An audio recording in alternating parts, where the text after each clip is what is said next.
Hello guys, मेरे YouTube channel CGPSC CG Vyapam selection में आप सभी का स्वागत है। और हम भारत के भूगोल के अंतर्गत अगला चैप्टर भारत की परिवहन व्यवस्था को पढ़ने जा रहे हैं। यह बुक आपके लिए बहुत ही उपयोगी होगा। कृपया करके इसको आप एक लूसेंट का 2024 का 15वां एडिशन खरीद कर इसको मेरे साथ लगाइए। फिर उसके बाद पहले इसको 1x स्पीड में चलाइए, फिर उसके बाद 2x स्पीड में इसको दोबारा रिवीजन करिए। उसके बाद खुद अपने बुक से पढ़िए। ये आपके लिए काफ़ी फ़ायदेमंद होगा और आगे आने वाले एग्ज़ाम में CGPSC व्यापम में आपके सिलेक्शन का बहुत बड़ा रोल अदा करेगा। इसके साथ ही हम इसको कंप्लीट करने के बाद साथ में जो छत्तीसगढ़ में जो भी एग्ज़ाम बुक हैं प्रीवियस ईयर का, उसको भी कंप्लीट करेंगे। तो चलिए हम लोग करते हैं। आप मेरे साथ जुड़े रहिए और लास्ट तक जुड़े रहिए, आप ज़रूर सफल होंगे, देख लीजिएगा। ठीक है, आगे चलते हैं, हम लोग शुरू करते हैं। भारत की विशालतम सड़क प्रणाली में भारत का स्थान कौन सा है? तो भारत के स्थान है, देख लेते हैं, द्वितीय स्थान है। ठीक है, भारत के स्थान द्वितीय स्थान है। सड़क प्रणाली में भारत के कौन से स्थान है? द्वितीय स्थान है। नवीनतम उपलब्ध आंकड़ों के अनुसार सड़कों की कुल लंबाई कितने हैं? 66-71 लाख किलोमीटर है। 66-71 लाख किलोमीटर है। ठीक है, भारत के कुल यात्री परिवहन में सड़क परिवहन का योगदान, यात्री परिवहन में सड़क परिवहन का कुल योगदान है 87% ना, सड़क परिवहन में कुल यात्री परिवहन में सड़क परिवहन का। पक्की सड़कों की लंबाई की दृष्टि से भारत के अग्रणी राज्य कौन से हैं? तो महाराष्ट्र और उत्तर प्रदेश पक्की सड़कों की लंबाई में अग्रणी राज्य हैं। ठीक है, आगे फिर देखते हैं। सड़कों की कुल लंबाई के आधार पर जिन राज्यों का सही अवरोही क्रम, अवरोही माने पहले बड़े फिर छोटे, ऐसे होता है अवरोही क्रम। ठीक है, सड़कों की कुल लंबाई नेशनल हाईवे नहीं बोल रहे हैं, तो कुल लंबाई में है महाराष्ट्र, उत्तर प्रदेश, फिर राजस्थान। ठीक, इसी क्रम में याद करिएगा, महाराष्ट्र, उत्तर प्रदेश, राजस्थान। फिर आगे चलते हैं।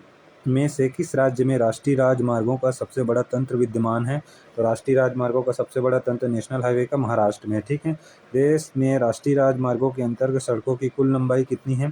सड़कों की कुल लंबाई अभी वर्तमान में 146, 145, 146, 145 किलोमीटर है। ठीक है, ऐसे याद कर लीजिएगा। ठीक है, तो अंतर्गत सड़कों की कुल लंबाई और देश की सड़कों की कुल लंबाई राष्ट्रीय राजमार्ग में का योगदान है। देश की कुल इस लंबाई में राष्ट्रीय राजमार्ग 2.20 है, जो कि संपूर्ण, ठीक है, 2.20 है। फिर आगे चलते हैं।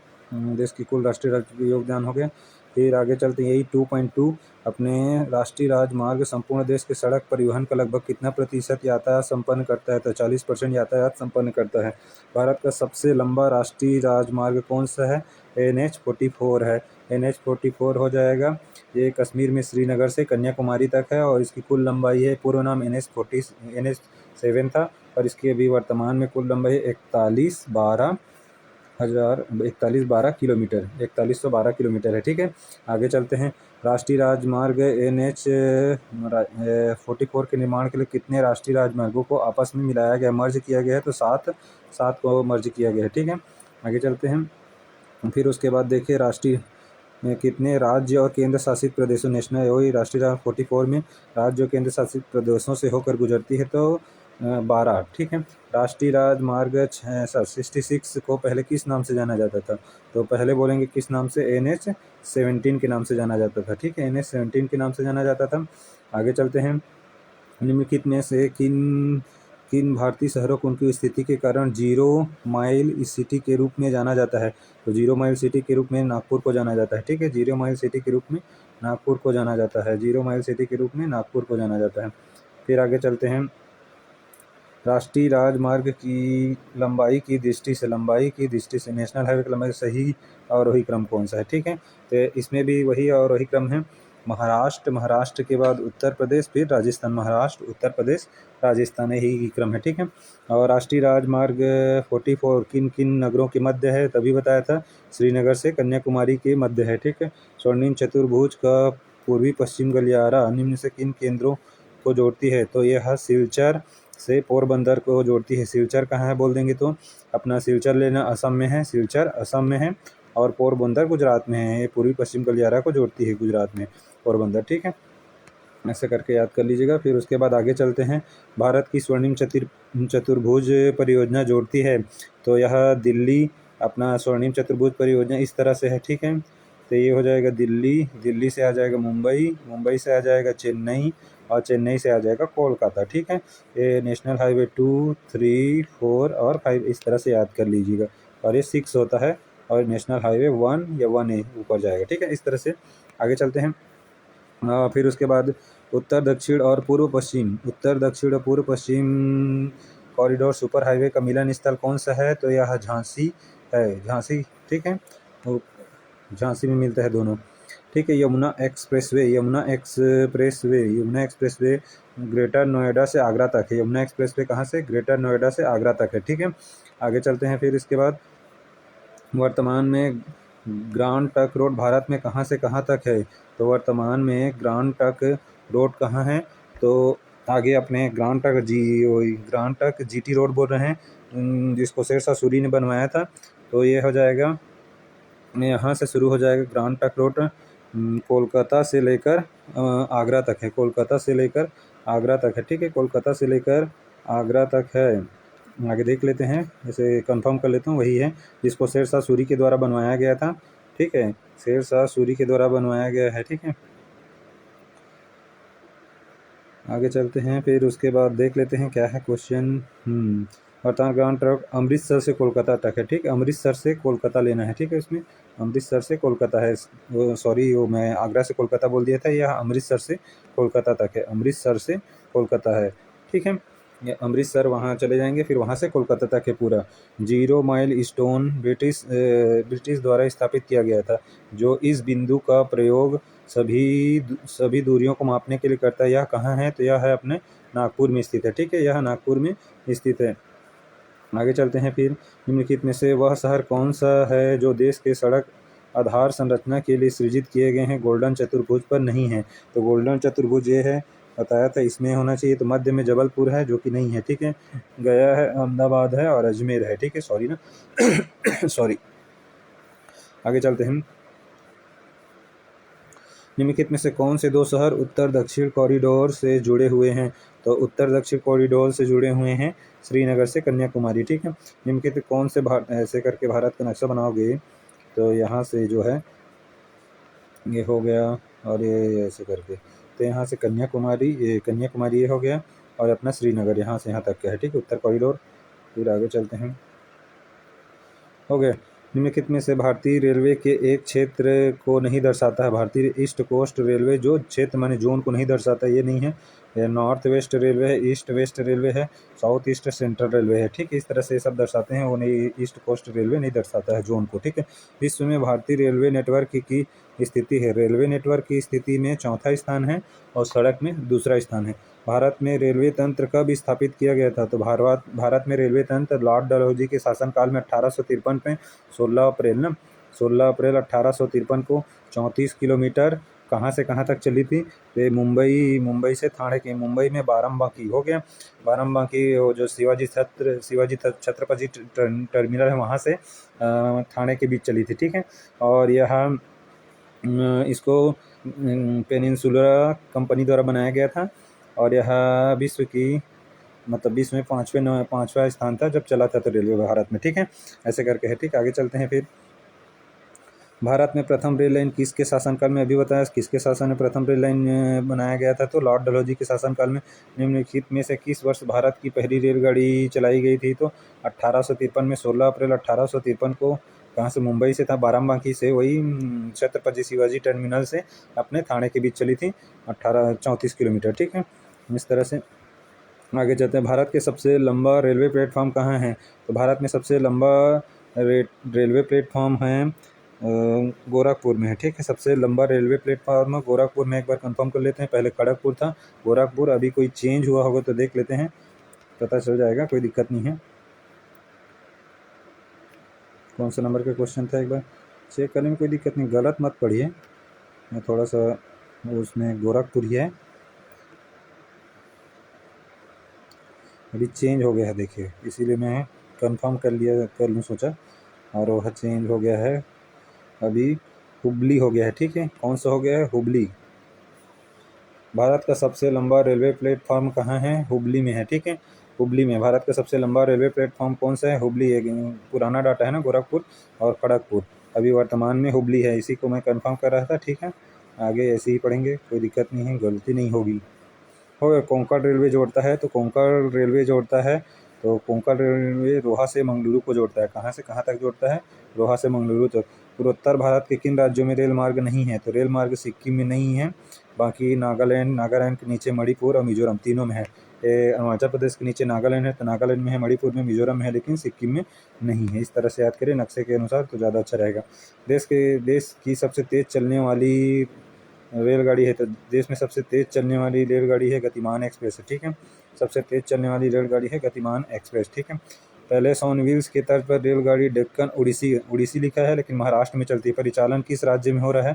तो पहले ऑन व्हील्स के तर्ज जो रेलगाड़ी डेक्कन उड़ीसी का परिचालन हो रहा है महाराष्ट्र में हो रहा है, ठीक है, महाराष्ट्र में हो रहा है। फिर आगे चलते हैं। भारत की कौन सी रेलगाड़ी अपनी यात्रा में सबसे लंबी दूरी 4283 किलोमीटर तय करती है? तो रेलगाड़ी सबसे ज़्यादा तय करती है, इसमें देख लेते हैं, विवेक एक्सप्रेस करती है, ठीक है। विवेक एक्सप्रेस सबसे लंबी दूरी तय करती है, ठीक है। भारत और पाकिस्तान के बीच चलने वाली रेलगाड़ी का नाम क्या है? भारत और पाकिस्तान के बीच चलती है समझौता और बांग्लादेश के साथ मैत्री एक्सप्रेस, ठीक है। कोंकण रेल मार्ग निम्नलिखित में से किस पर्वत श्रृंखला से होकर गुजरती है? तो पश्चिम घाट से होकर गुजरती है।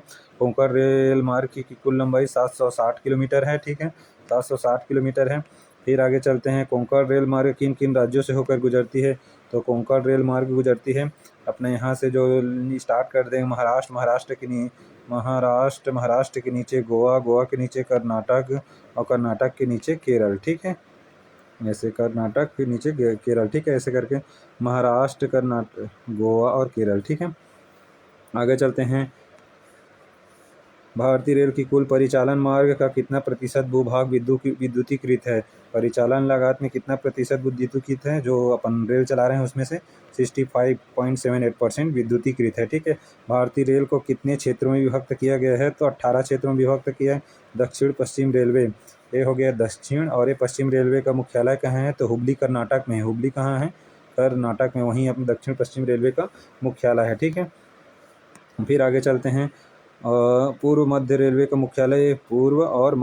मुख्यालय हाजीपुर में है, ठीक है। पूर्व मध्य रेलवे का मुख्यालय हाजीपुर बिहार में है, ठीक है। हाजीपुर कहाँ है? तो बिहार में ही पूर्व मध्य रेलवे का मुख्यालय है। उत्तर पश्चिम रेलवे का, ये हो गया उत्तर और ये पश्चिम, भारत के नक्शे में उत्तर पश्चिम रेलवे का मुख्यालय जयपुर में है, जयपुर राजस्थान में है, ठीक है, जयपुर राजस्थान में है। इस तरह से पढ़िए नक्शे के अनुसार, आपको बहुत अच्छे से याद रहेगा।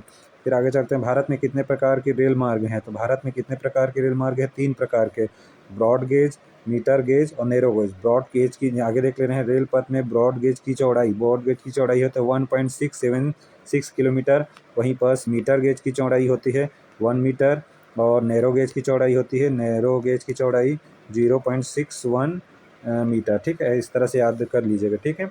आगे एक बार और बोल देता हूँ। ब्रॉड गेज की लंबाई 1.676 चौड़ाई होती है, और मीटर गेज की 1 मीटर और नैरो गेज की 0.61 मीटर होती है। आगे चलते हैं। फिर भारत में प्रथम विद्युत ट्रेन कब चली थी? तो भारत में प्रथम विद्युत ट्रेन चली थी 1925 में, और 1925 में ही 1925 भारत में चलने से 100 साल पहले 1825 में रेल चली थी, ठीक है। 100 साल बाद भारत में चलता है, ठीक है। और यह एक चीज़ और याद है, 1925 में ही एटवर्थ समिति की सिफारिश पर एटवर्थ समिति की सिफारिश पर क्या हुआ था? रेल बजट को आम बजट से अलग किया गया था, ठीक है। दोनों को अलग कर दिया गया था, दोनों को पृथकीकृत कर दिया गया था, ठीक है। आगे चलते हैं। फिर देख लेते हैं। हो गया। भारत की प्रथम विद्युत संचालित रेलगाड़ी है। विद्युत संचालित रेलगाड़ी कौन सा है? तो डक्कन क्वीन है। भारत में प्रथम विद्युत से संचालित रेलगाड़ी है डक्कन क्वीन है, ठीक है, डक्कन क्वीन है। भारत में प्रथम विद्युत संचालित रेलगाड़ी डक्कन क्वीन है। भारत के किस नगर 2 रेलवे जोन का मुख्यालय है? मुंबई में है। तो मुंबई में 2 रेलवे जोन कौन सा हो गया? मध्य सेंट्रल रेलवे का, और एक हो जाएगा पूर्वी रेलवे का भी मुख्यालय यहीं है।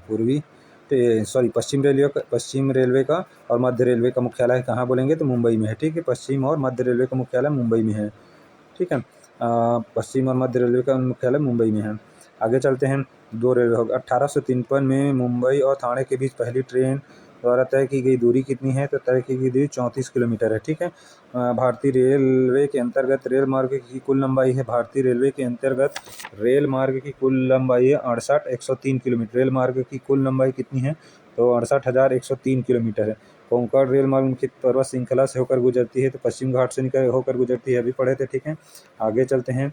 फिर भारत में सर्वाधिक गति से चलने वाली ट्रेन हो गए गतिमान एक्सप्रेस 4x4 कितना होता है 16, इसी के याद कर दीजिए। 4 अप्रैल, अप्रैल मने 4 और 16 मने 2016 को चली थी। हजरत निजामुद्दीन से आगरा तक चलती गतिमान एक्सप्रेस सर्वाधिक गति से तेज चलने वाली ट्रेन वही है, ठीक है। आगे देते हैं फिर पहिए और एक्सिल बनाने वाली रेलवे यूनिट कहाँ अवस्थित है, तो यह बेंगलुरु में है। पहिया और एक्सिल बनाने वाली रेलवे यूनिट बेंगलुरु में है, ठीक है। प्रथम संपर्क क्रांति ट्रेन चली थी, तो यह चली थी दिल्ली से बेंगलुरु के बीच प्रथम संपर्क क्रांति चली थी। और पहली उदय एक्सप्रेस ट्रेन किन स्टेशनों के बीच चली थी, तो यह बेंगलुरु से कोयम्बटूर तक ना, ठीक है। संपर्क क्रांति बोलेंगे तो दिल्ली से बेंगलुरु, और उदय एक्सप्रेस बोलेंगे प्रथम तो बेंगलुरु से कोयम्बटूर, ठीक है। कोयम्बटूर तो आप जान ही रहे हैं कहाँ है, ठीक है, तमिलनाडु में है। आगे चलते हैं। कोंकण रेल मार्ग नहीं जोड़ती है, तो यह कोंकण रेल मार्ग नहीं जोड़ती है, तो बेलगांव को नहीं जोड़ती, यहीं पास गांधी जी का हुआ था, ठीक है। मडगांव को जोड़ती है, रत्नागिरी को जोड़ती है, उडुपी को जोड़ती है, ठीक है। मडगांव, रत्नागिरी, उडुपी को जोड़ती है, बेलगांव को नहीं जोड़ती है कोंकण रेल। भारत में पहली रेलगाड़ी निम्नलिखित में से किस राज्य में शुरू की गई थी, तो महाराष्ट्र में शुरू की गई थी। निम्नलिखित में से कहाँ रेलवे मुख्यालय नहीं है, ठीक है। रेलवे मुख्यालय कहाँ नहीं है, अहमदाबाद में नहीं है, ठीक है। बाकी बिलासपुर में SECR south east central railway का, हाजीपुर में अपना पूर्व मध्य रेलवे का है, और हुबली में दक्षिण पश्चिम रेलवे का मुख्यालय है, ठीक है। इस तरह से आगे चलेंगे। फिर आगे चलते हैं। निम्नलिखित में कहाँ रेलवे मुख्यालय नहीं है, अभी हो गया अहमदाबाद। निम्नलिखित रेलगाड़ियों में से कौन सी भारत में समय और दूरी के संदर्भ में सबसे लंबे रेल मार्ग पर चलती है, तो सबसे लंबे रेल मार्ग पर चलती है विवेक एक्सप्रेस 4283 किलोमीटर पर। निम्नलिखित में से किस स्थान पर रेलवे जोन का मुख्यालय है, तो रेलवे जोन का मुख्यालय हाजीपुर बिहार में पड़े थे, कौन सा है, तो पूर्व मध्य रेलवे का मुख्यालय है, ठीक है। आगे देख लेते हैं। फिर उसके बाद अब तक काम में आने वाला विश्व का सबसे पुराना भाप इंजन कौन सा है, तो फेरी क्वीन है, ठीक है। भारत में वायु परिवहन का प्रारंभ हुआ था, 1911 में प्रारंभ हुआ था। भारत में प्रथम अंतर्राष्ट्रीय वायु सेवा प्रारंभ की गई थी, तो कहाँ से, कराची से मुंबई के बीच चालू की गई थी, ठीक, 1911 में, ठीक है। आगे देख लेते हैं।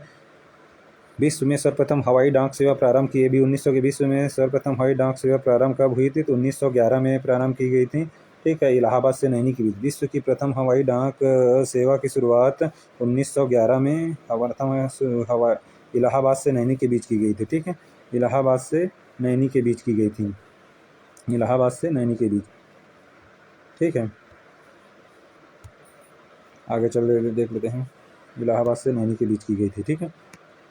भारत में अंतर्राष्ट्रीय विमान सेवा एयर इंडिया है।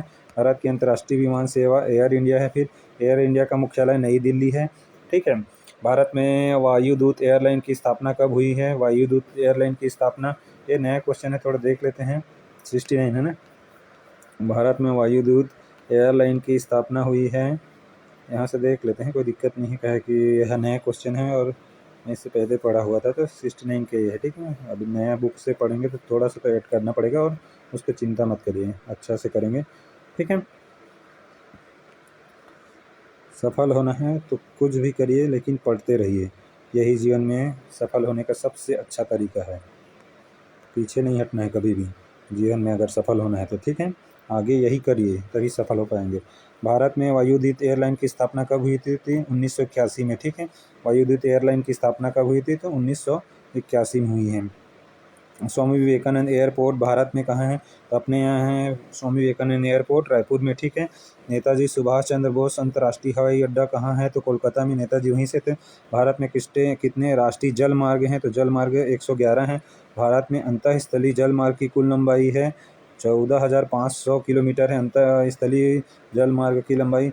भारत का सबसे लंबा राष्ट्रीय जल मार्ग कौन सा है, सबसे लंबा राष्ट्रीय जल मार्ग बोलते हैं नेशनल वाटरवे 1 है, राष्ट्रीय जल मार्ग 1 है। इसको याद करने के एक बेहतरीन तरीका अभी बता रहा हूँ। राष्ट्रीय जल मार्ग संख्या 1 जोड़ती है, तो E1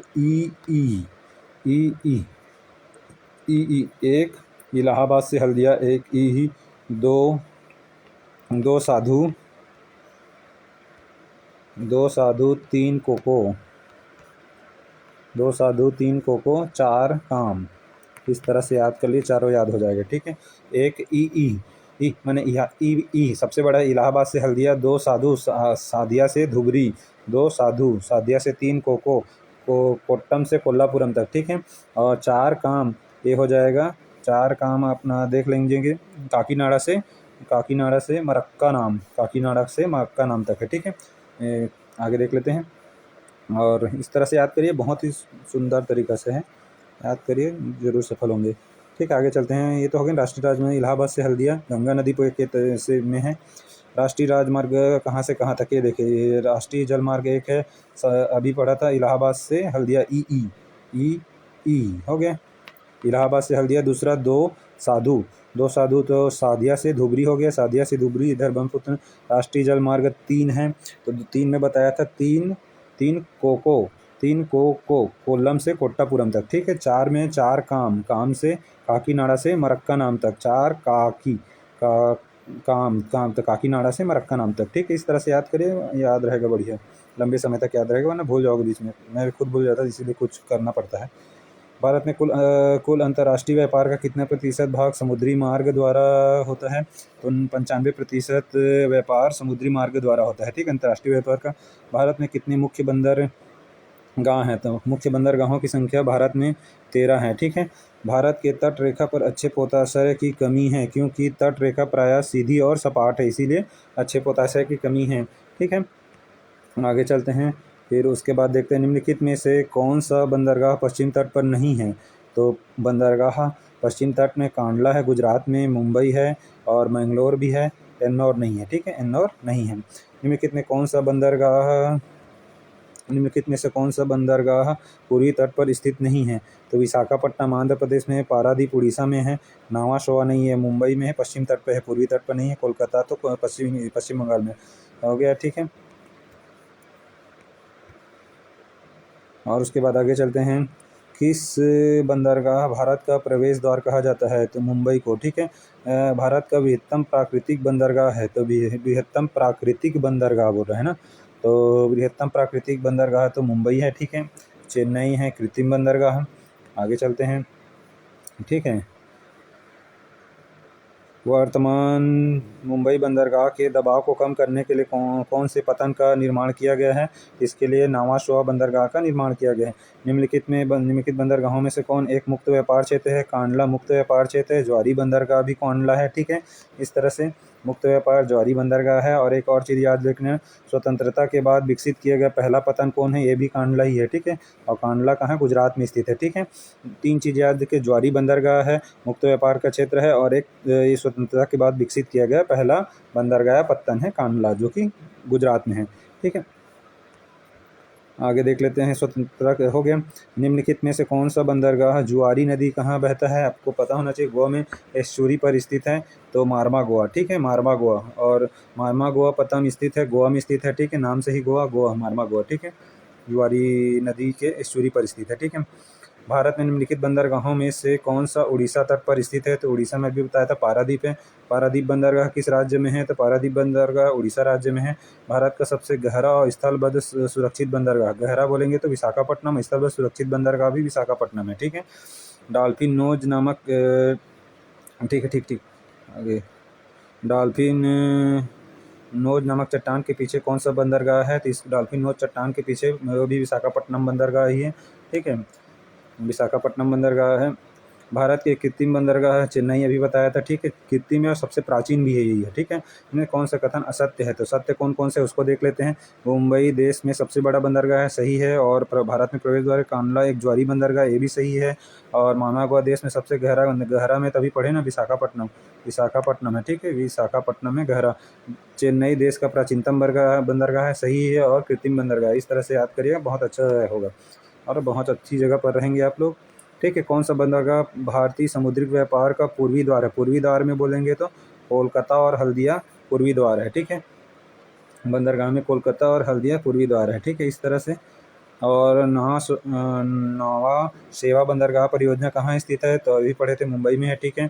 और उसके मुंबई बंदरगाह के दबाव कम करने के लिए भारत में पारादीप और कांडलापत्तन में तटों पर है, तो पारादीप उड़ीसा है तो पूर्वी तट में, और कांडला है गुजरात में तो पश्चिम तट पे है, ठीक है। इस तरह से याद हो जाएगा। आगे तो भारत के पूर्वी तट में सर्वश्रेष्ठ प्राकृतिक बंदरगाह, पूर्वी तट पे सर्वश्रेष्ठ प्राकृतिक बंदरगाह बोलेंगे तो विशाखापट्टनम हो जाएगा, और चेन्नई तो कृत्रिम बंदरगाह है, ठीक है। इस तरह से आगे चले। गहरा भी बंदरगाह है विशाखापट्टनम में से कौन पोताश्रय नहीं है, पोताश्रय या बंदरगाह नहीं है, तो बेंगलुरु नहीं है, मंगलोर है, कोच्चि है, कांडला है, ठीक है। इस तरह से याद करिए रहेगा। निम्न में कौन सा एक अंतर्देशीय नदी बंदरगाह है, अंतर्देशीय नदी बंदरगाह है, तो निम्नलिखित में कौन सा एक अंतर्देशीय क्या है, अंतर्देशीय नदी बंदरगाह है, तो अंतर्देशीय नदी बंदरगाह है, थोड़ा चेक कर लेते हैं, थोड़ा सा कोई दिक्कत नहीं है। अंतर्देशीय नदी बंदरगाह है कोलकाता है, ठीक। अंतर्देशीय नदी वही गंगा नदी तो कोलकाता है, ठीक। अंतर्देशीय नदी बंदरगाह है कोलकाता, ठीक है। आगे देख लेते हैं।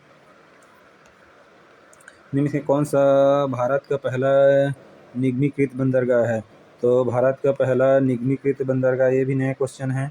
निगमीकृत बंदरगाह है, तो भारत का पहला निगमीकृत बंदरगाह है एन्नौर है, ठीक है, एन्नौर है। गंगा नदी के निम्न में से किस भाग को राष्ट्रीय जल मार्ग घोषित किया गया है, इलाहाबाद से हल्दिया नेशनल वाटरवे फर्स्ट और सबसे लंबा है, ठीक है। निम्नलिखित में से देश का सबसे लंबा आंतरिक जल मार्ग कौन सा है, सबसे लंबा आंतरिक जल मार्ग सादिया से धुबरी के मध्य है, ठीक है। देश का सबसे लंबा आंतरिक जल मार्ग है सादिया से धुबरी है, ठीक है। इधर है असम तरफ ब्रह्मपुत्र नदी तरफ। जवाहरलाल नेहरू बंदरगाह है, जवाहरलाल नेहरू बंदरगाह मुंबई में स्थित है, ठीक है। पारादीप बंदरगाह किस नदी के डेल्टा पर है, पारादीप में महानदी के डेल्टा है क्योंकि उड़ीसा में है, यह उड़ीसा में है इसलिए, ठीक है। निम्नलिखित में कौन सा भारत का प्राकृतिक बंदरगाह नहीं है, प्राकृतिक बंदरगाह नहीं है, चेन्नई नहीं है, बाकी सब पारादीप मुंबई और कांडला है, चेन्नई है कृत्रिम बंदरगाह है, पर बता चुका हूँ। निम्नलिखित कौन सा गुजरात का बंदरगाह कस्बा नहीं है, बंदरगाह ओखा है, पोरबंदर है, वेरावल है, लेकिन जामनगर पेट्रो रसायन का केंद्र बंदरगाह नहीं है, ठीक है। इस तरह से याद कर लीजिएगा। आगे चलते हैं, फिर हो गए। सेतु समुद्रम परियोजना जिन्हें जोड़ती है वे हैं, सेतु समुद्रम जोड़ती है किसको किसको जोड़ती है, मन्नार की खाड़ी और पाक की खाड़ी को जोड़ती है, ठीक है। मन्नार की खाड़ी और पाक की खाड़ी को जोड़ती है। यदि किसी पोत को चेन्नई से कोच्चि जाना हो, ये भारत का नक्शा है, किसी पोत को चेन्नई से कोच्चि जाना है, एक कोच्चि जाना है केरल में, तो उसे पाक जल डमरू मध्य को पार करते हुए जाने के बजाय श्रीलंका के चक्कर लगाकर, ये श्रीलंका के चक्कर लगाए, क्यों क्यों ऐसा होता है, इसका कारण है क्या है कि वह उतला रहता है। हो गया, काफ़ी उतला है और यह काफ़ी उतला है जिससे पोत इसे पार नहीं कर सकते हैं, इसीलिए होता है ऐसा, ठीक है। आगे चलते हैं। फिर भारत के पूर्वी तट पर स्थित पत्तन है, तो पूर्वी तट पर स्थित सिंपल है, आप सबको पता होना चाहिए। तो पूर्वी तट दिस वन, तो पूर्वी तट पर पारादीप और हल्दिया है, पूर्वी तट पर पारादीप का उड़ीसा में है, हल्दिया पश्चिम बंगाल में। भारत के निम्नलिखित बंदरगाहों में से एक खुला सागरी बंदरगाह है, तो खुला सागरी बंदरगाह है बोलेंगे तो विशाखापट्टनम है। खुला सागरी बंदरगाह कौन सा है भारत के निम्नलिखित बंदरगाहों में से, तो विशाखापट्टनम है, ठीक है। भारत में अंतः स्थलीय जल मार्ग के लिए प्रयोग की जाने वाली नदी है, अंतःस्थलीय जल मार्ग के लिए गंगा नदी है, ठीक है। आगे देख लेते हैं। निम्नलिखित बंदरगाहों पर विचार कीजिए और बंदरगाहों का उत्तर से दक्षिण की ओर क्रम बताइए। तो सबसे पहले मछलीपट्टनम आंध्र प्रदेश में है, मछलीपट्टनम आंध्र प्रदेश में हो जाएगा, ओके, मछलीपट्टनम आंध्र प्रदेश। फिर उसके बाद हो जाए चेन्नई तमिलनाडु, और नागीपट्टिनम भी तमिलनाडु, और उसके बाद तूतीकोरिन, इस तरह से है। ये तीनों तमिलनाडु में, एक हो गया आंध्र प्रदेश में मछलीपट्टनम, फिर उसके नीचे चेन्नई, चेन्नई के नीचे नागीपट्टनम पट्टिम, और उसके नीचे तूतीकोरिन है, ठीक है। इस तरह से याद कर लीजिएगा, ठीक है। आगे चलते हैं। फिर उसके बाद निम्नलिखित में से कौन सा भारतीय पत्तनों को उत्तर से दक्षिण की ओर सही अनुक्रम है, तो उत्तर से दक्षिण में फिर आ जाना है। सबसे ऊपर में कौन सा बंदरगाह है, कांडला है, कांडला के नीचे हल्दिया, फिर पारादीप, फिर कोच्चि। कांडला गुजरात में हो जाएगा, फिर हल्दिया अपने पश्चिम बंगाल में हो जाएगा, पारादीप उड़ीसा में हो जाएगा, और हो जाएगा कोच्चि उसके बाद, ठीक है। इस तरह से याद कर लीजिए। निम्नलिखित में से भारत का सबसे बड़ा कंटेनर पोर्ट कौन सा है, तो जवाहरलाल नेहरू पोर्ट है जो कि मुंबई में स्थित है, वही है, ठीक है। आगे चलते हैं, फिर 17 में चलते हैं, 117 में दीनदयाल बंदरगाह कहाँ अवस्थित है? तो दीनदयाल बंदरगाह कहाँ अवस्थित है? दीनदयाल बंदरगाह नाम से ही गुजरात में है, ठीक है। भारत के सबसे लंबी दूरी की रेलगाड़ी किन स्टेशनों के बीच चलती है? तो डिब्रूगढ़ असम से कन्याकुमारी के बीच चलती है, ठीक है। भारत की सबसे लंबी दूरी वाली रेलगाड़ी, ठीक है, असम एक्सप्रेस, ठीक है। भारत में रेलवे द्वारा शुरू की गई कवच प्रणाली एक क्या है? स्वचालित ट्रेन सुरक्षा प्रणाली। कवच स्वचालित सुरक्षा ट्रेन प्रणाली, स्वचालित ट्रेन सुरक्षा प्रणाली है, ठीक है। आगे चलते हैं, फिर उसके बाद अटल सुरंग जो कि रोहतांग पास हिमाचल प्रदेश की लंबाई कितनी है? बहुत इंपॉर्टेंट है। अटल सुरंग पूर्व प्रधानमंत्री के नाम पर अटल बिहारी 9.02 किलोमीटर है, ठीक है। हिमाचल प्रदेश में रोहतांग पास में अटल सुरंग। भारत के किस राज्य में सड़कों का घनत्व सर्वाधिक है? तो राज्य में सड़कों का घनत्व अधिक है उसको केरल राज्य में है, ठीक है। आगे चलते हैं, निम्नलिखित बंदरगाह और उसके राज्य के गलत युग्म को पहचानिए। गलत, तो तूतीकोरिन कहाँ है? तूतीकोरिन तमिलनाडु में है। और हो जाएगा मारमा गोवा है, गोवा में है। कांडला गुजरात में है, लेकिन अपना न्यू मंगलोर आंध्र प्रदेश में नहीं है, गलत है, ठीक है। सी हो गया इसका। त्रिपुरा से बांग्लादेश को जोड़ने वाला फैनी नदी 1.9 किलोमीटर लंबा मैत्री सेतु जो मैत्री सेतु हो गया, मैत्री सेतु बनाया गया। यह सही कथन का चयन कीजिए। तो इसमें से सही कथन है कौन सा? त्रिपुरा बांग्लादेश को जोड़ने के लिए फैनी नदी पर 1.9 किलोमीटर लंबा मैत्री सेतु बनाया गया है। यह पुल त्रिपुरा के सबरूम से बांग्लादेश के रामगढ़ के बीच स्थित है। यह पुल त्रिपुरा के सबरूम से बांग्लादेश के रामगढ़ के बीच स्थित है। इस तरह से याद करिए, याद होगा आपको, ठीक है। जापान को लौह अयस्क के निर्यात के लिए समुद्री पत्तनों से किससे महत्व मिला है? तो अभी मारमा गोवा के मिला है, अपने यहाँ से तो जो विशाखापट्टनम से जाता है, लेकिन यहाँ इसमें जापान को लौह अयस्क के लिए समुद्री महत्व किसे मिला है अभी? तो मारमा गोवा को, ठीक है। और उसके बाद यह 24 का इससे लेटेस्ट क्वेश्चन भी है। 31 अक्टूबर 2000, ठीक है, 24 तक भारत में कितने गैर प्रमुख छोटे पत्तन हैं? तो गैर प्रमुख छोटे पत्तनों की संख्या 200 है। 21 अक्टूबर 2000 तक भारत में कितने गैर प्रमुख पत्तन हैं, माने छोटे पत्तन हैं? 200 हैं, ठीक है। उसके बाद अगला क्वेश्चन की तरफ चलते हैं। कच्छ की खाड़ी के शीर्ष पर स्थित किस बंदरगाह को देश के पश्चिम और उत्तर पश्चिम हिस्सा की ज़रूरतों को पूरा करने और मुंबई बंदरगाह के दबाव को कम करने के लिए प्रमुख बंदरगाह के रूप में विकसित किया गया है? तो ये कांडला बंदरगाह है। कच्छ की खाड़ी में है, कांडला गुजरात में, ठीक है। कच्छ की खाड़ी में कांडला गुजरात के तट पर है, ठीक है। और मुंबई के बंदरगाह के उसको हिस्सा को भी दबाव को कम करेगा। निम्नलिखित में कौन सा हवाई अड्डा पूरी तरह से हाइड्रा और सौर ऊर्जा संचालित होने वाला भारत की पहली हवाई अड्डा बन गई है? इंदिरा गांधी अंतर्राष्ट्रीय हवाई अड्डा नई दिल्ली बन गई है, जो कि हाइड्रा और सौर ऊर्जा से संचालित होने भारत का पहला हवाई अड्डा बन गया है, ठीक है। इंदिरा गांधी अंतर्राष्ट्रीय हवाई अड्डा नई दिल्ली बन गया है, ठीक है। आगे लेते हैं, अक्टूबर 2022 तक निम्नलिखित में कौन सा भारत का सबसे बड़ा कंटेनर पतन है? तो कंटेनर पतन है जवाहरलाल नेहरू पत्तन है, जो कि मुंबई में है। जवाहरलाल नेहरू पत्तन है मुंबई में, ठीक है। चंडीगढ़ अंतर्राष्ट्रीय हवाई अड्डे का नाम बदल कर दिया गया है, तो इसका नाम कर दिया है शहीद भगत सिंह अंतर्राष्ट्रीय हवाई अड्डा कर दिया है। किसका? चंडीगढ़ अंतर्राष्ट्रीय शहीद भगत सिंह अंतर्राष्ट्रीय हवाई अड्डा कर दिया गया है, ठीक है, सरकार बदलने पर। चलो ठीक है, धन्यवाद। मेरे चैनल में से जुड़े रहिए, आगे आपको ऐसे ही शानदार सीरीज़ मिलती रहेगी और जिससे आपको आगे सिलेक्शन की चांस बढ़ेगा। साथ में करिएगा, छोड़िएगा मत, तभी आप आगे बढ़ पाएंगे। अगर बीच में आपने सीरीज़ छोड़ दिए या फिर आपने खुद पढ़ना छोड़ दिया तो आगे नहीं बढ़ पाएंगे। धन्यवाद भाई और बहनों।